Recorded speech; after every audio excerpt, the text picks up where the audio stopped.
Deja Brew again, back here with another beer review. Today we have James Squire's Chef's Blend Pale Ale, and the chef is Adam Lau. It's their first edition of doing this.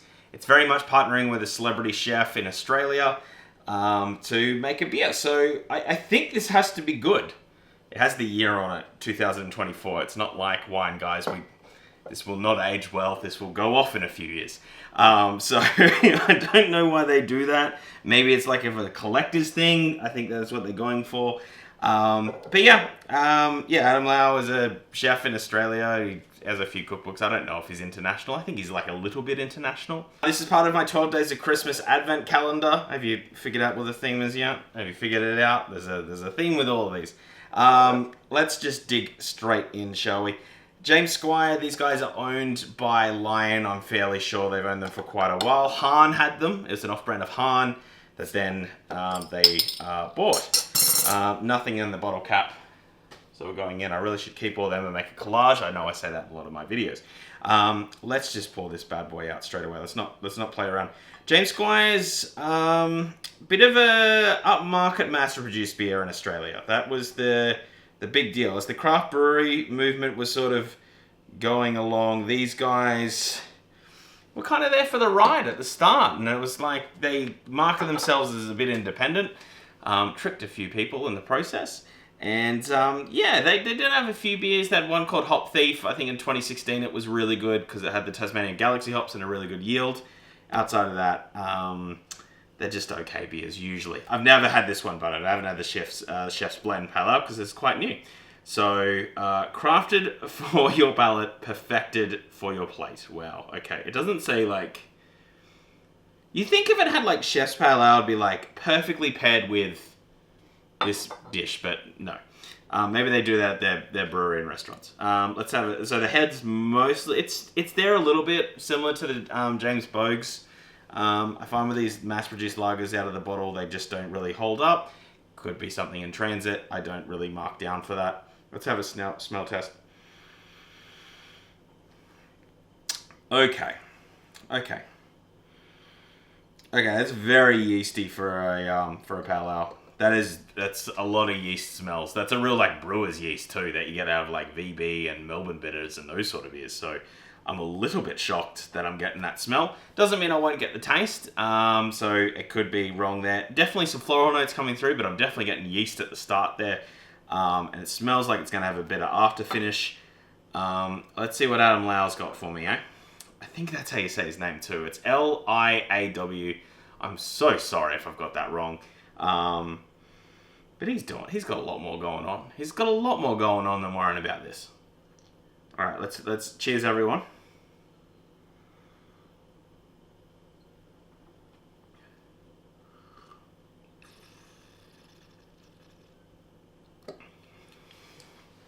Okay. Look, that's not too bad at all. It definitely has flavors from the pale malt. So pale malt. Definitely has a little bit of the flavor from that. Definitely not what you get when you get an XBA. That's obvious because it's extra pale ale. But otherwise, not really a lot. After that, I don't really get any of the fruit flavors I was smelling. I don't get any of the yeast flavors I was smelling. I know the beer's meant to kind of warm up a little bit, and pale ales need to be at a certain temperature. This might be just a little bit below it. And that's why I might not be getting much flavor. So I'm just going to kind of cup it here and just see if I can sort of breathe a bit of life into it. It is a hot day, and this beer bottle has been out for a little bit, so I'd imagine that it would have got some of the flavor.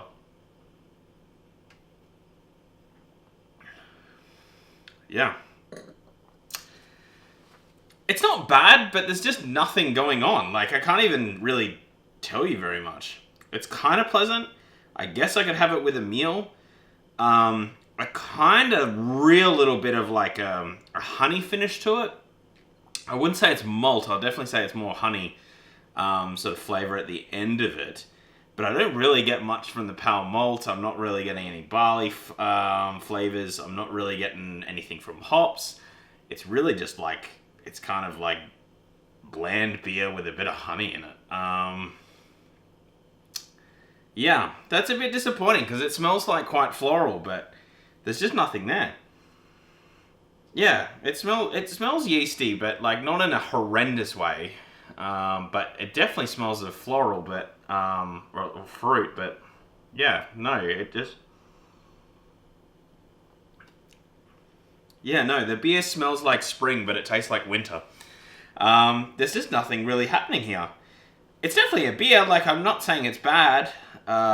You could easily drink this, very easily drink it. But there's just no real reason to. There's so many other beers that do things a bit better than this one. I feel, like I said, it's a bit of a honey kind of after finish to it. That's a bit sweet. It's definitely not a bitter beer. It's definitely not a savory beer.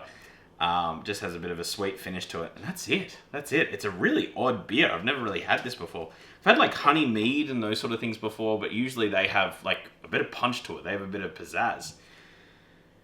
This is, yeah, I mean, it's meant to have other notes. It's meant to have other flavors. There's just, maybe if I'm really searching, a little bit of the pale malt flavors coming through, but I mean, that's it.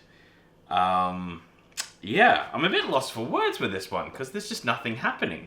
There's just, you know, when you go on like a very packed highway a lot of the time to go to work at 8:30 in the morning, and it's just you deal with traffic, and then for whatever reason you got to be on that same highway at 5 in the morning to drop someone off at the airport, and there's just no one there. This beer is that. This beer is that. Like it's still the same highway, but there's just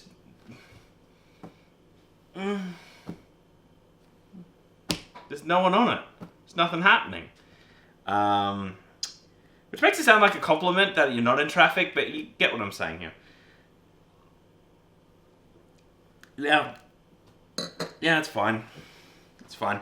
You know what? I think this beer is like a perfect 50. I think it's a perfect pass mark. Like, if I got given this for free at a wedding, I'd be happy. I could definitely drink a few of these, but I wouldn't buy this. There's just no reason to. There's no flavor there. Like, there's just nothing. I don't know why this beer exists.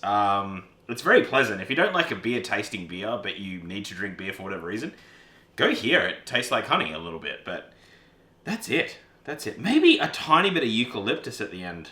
Now that it's warming up.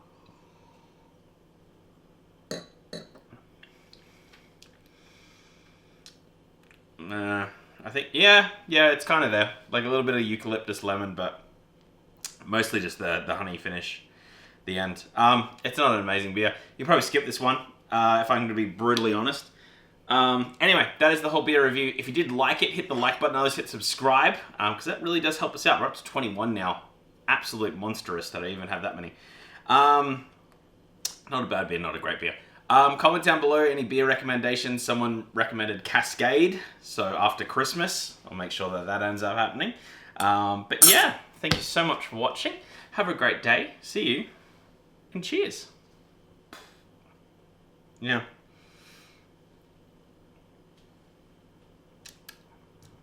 Yeah.